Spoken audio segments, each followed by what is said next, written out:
আসসালামু আলাইকুম, কেমন আছেন সবাই? আশা করি ভালো আছেন। আলহামদুলিল্লাহ, আল্লাহর অশেষ রহমতে আমরাও ভালো আছি। তো চলে আসলাম নতুন একটি ভিডিও নিয়ে। তো এই তো সকালবেলা নাস্তা রেডি করতেছি। তো এখানে রুটি ভেজে নিচ্ছি। আর ওই পাশের চুলায় আলু ভাজি করা ছিল, ওটা আমি গরম করে নিলাম।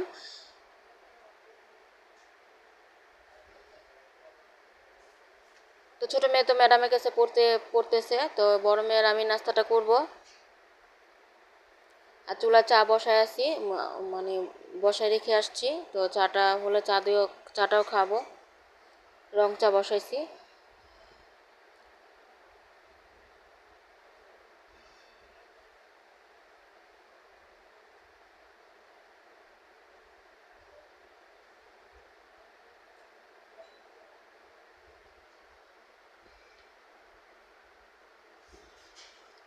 তো যে যেখান থেকে ভিডিওটি দেখতেছেন, আশা করি দেখার শুরুতে একটা লাইক দিয়ে ভিডিওটি দেখবেন। তো নাস্তাটা তো খাওয়া শেষ, এখন এই যে চাটা নিয়ে নিলাম। তো চা নাস্তা খেয়ে তো চলে আসলাম রান্নাঘরে। তো এখানে মাংসগুলো আমি আগেই ভিজায় রাখছিলাম, তো ভিজে গেছে, ভালোভাবে ধুয়ে একটু ঝরিয়ে রাখছি। আর এগুলো হচ্ছে অ্যাঙ্কার ডাল। তো আজকে অ্যাঙ্কার ডাল সিদ্ধ করে ভর্তা বানাবো হাতে ডলে।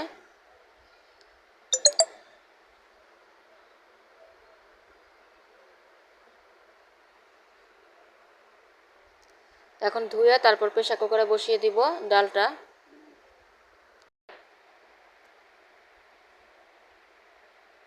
তো এই অ্যাঙ্কার ডালটা কিন্তু ভর্তা বানালে অনেক মজা লাগে।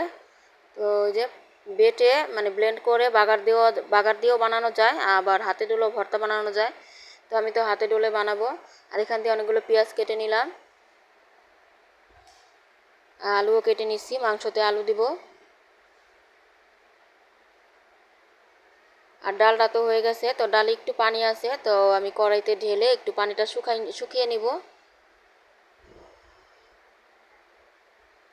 এতে শুকিয়ে তারপর ডালটা আমি নামিয়ে নিলাম। আর এতে সাথে একটা রসুন, আস্ত রসুন আমি করে নিছি, মানে সিদ্ধ করে ভেজে নিছি।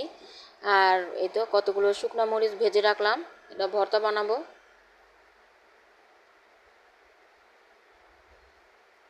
এখন মাংসগুলো আমি তো বসাবো। তো ধুয়ে রাখছি, তারপর আবারও ধুয়ে নিলাম, কারণ যত ধুয়ে অতই মানে বের হয়, রক্ত একটু বের হয়েছিল, এই জন্য আবার একটু ধুয়ে নিলাম।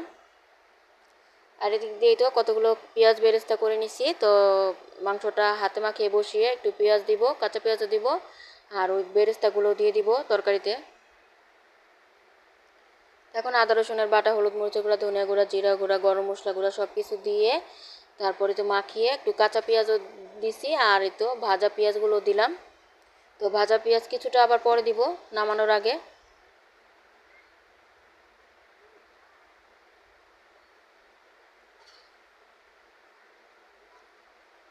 তো তেল দিলাম না, কারণ মাংসতে অনেক তেল আছে। এখন হাত ধুয়ে অল্প একটু পানি দিয়ে তারপর একটু কষিয়ে নিব, কষানো হলে তারপর দিয়ে দিব, প্রেসার কুকারে দিয়ে দিব। তো মাংসটা কষানোর পর একটু একটু পর এই তো দিয়ে দিলাম, আলুগুলো দিয়ে দিলাম। এখন আলু দিয়ে ভালোভাবে কষিয়ে এই তো পানি দিয়ে দিব ঝোলের জন্য।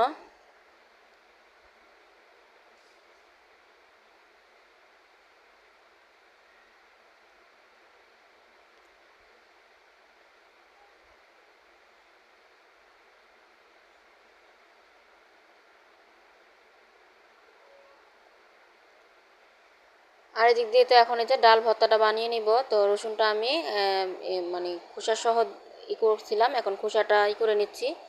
তারপর ভালোভাবে লবণ, শুকনো মরিচ আর রসুনটা আমি ডলে নিব, আর কাঁচা পেঁয়াজ দিব কতগুলা।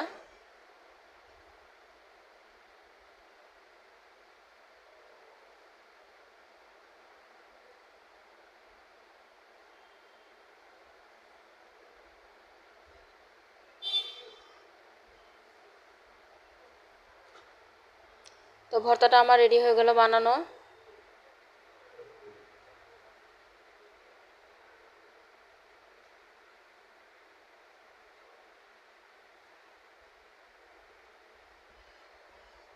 আর এই দিক দিয়ে তো যে মাংসটা হচ্ছে, তো মাংসটা এখন দিয়ে দিব, প্রেসার কুকারে দিয়ে দিব।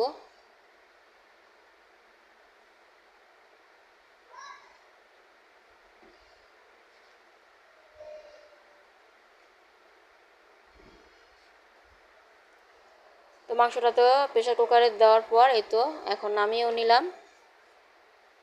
এখন ভাজা জিরা গুঁড়া একটু দিয়ে দিব, গরম মশলা গুঁড়া আর পেঁয়াজ বেরেস্তা দিয়ে দিব উপর দিয়ে।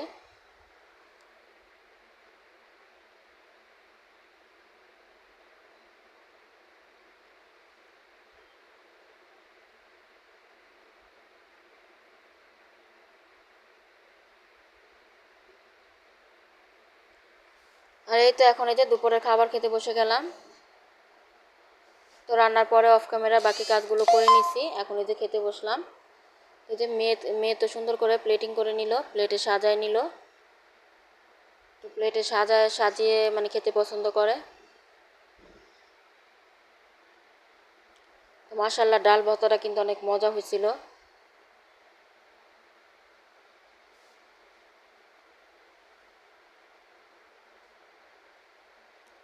আর এই যে দেখেন কত সুন্দর করে প্লেট সাজায় নিছে। ডাল, তরকারি, ভর্তা, লেবু, বোম্বাই মরিচ, পেঁয়াজ সব কিছুই নিয়ে নিছে প্লেটে।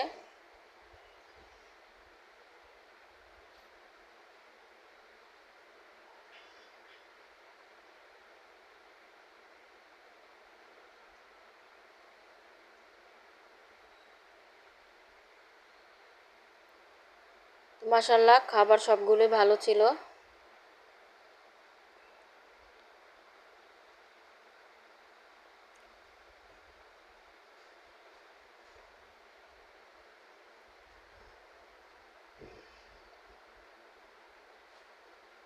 তো মাংস তরকারি তো বাটিতে বাড়লে আবার কুরবানি মাংস তো একটু তেলটা বেশি থাকে, তো আবার গরম করতে হয় হাঁড়িতে ঢেলে, এজন্য হাঁড়ি সামনে নিয়ে নিছি।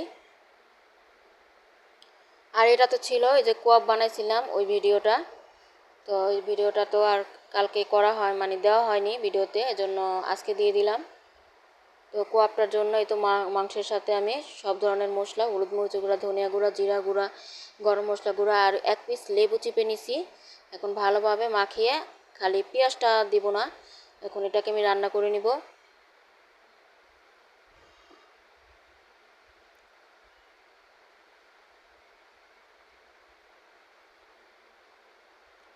এই তো এখন আমি মাংসটা কড়াইতে দিয়ে দিলাম। এখন অল্প একটু দেবো, পানি দিব আর তেল অল্প একটু দিছি। তো এই তো এখন মানে মাংসটাই তো পানি দেওয়ার পর সিদ্ধ হচ্ছে। তো সিদ্ধ করতে করতে একেবারে মাখা মাখা হয়ে যাবে শুকনো। তো এই তো শুকনো শুকনো হয়ে গেছে, আর একটু শুকাবো, তারপর এই মাংসটা উঠিয়ে আমি তেলে দিয়ে দিব। তেলে দিয়ে ব্রাউন কালার করে ভেজে নিব। এই তো তেলে দিয়ে দিলাম, এখন এই যে ব্রাউন কালার করে ভেজে নিব অল্প আছে। তো ভিতরে তো সিদ্ধ করাই আছে, উপর দিয়ে আর কি ক্রিস্পি হবে আর ভিতর দিয়ে নরম থাকবে। তো এটা অনেকেই দেখতেছি মানে বানাচ্ছে। তো আমি আজকে ট্রাই করলাম, দেখলাম যে কোয়াবটা মানে খেতে কেমন লাগে। তো ভাজা মাংসর মতোই আর কি, এটা রান্না করে তারপর ভাজে। আর এদিকে যে গার্নিশের জন্য পেঁয়াজ কেটে নিছি। তো ভাজা হয়ে গেল, এখন এই যে পিরিজে ঢেলে নিচ্ছি। মাশাআল্লাহ এটা কিন্তু অনেক মজার ছিল আর অনেক সুন্দর হয়েছে। এটা ভাতের সাথে বা রুটির সাথে সব কিছুর সাথে খাওয়া যাবে। তো ভিডিওটি এই পর্যন্তই ছিল। আবার চলে আসবো নতুন একটি ভিডিও নিয়ে আপনাদের মাঝে। সে পর্যন্ত আবার সুস্থ থাকেন, ভালো থাকেন। আল্লাহ হাফেজ, আসসালামু আলাইকুম।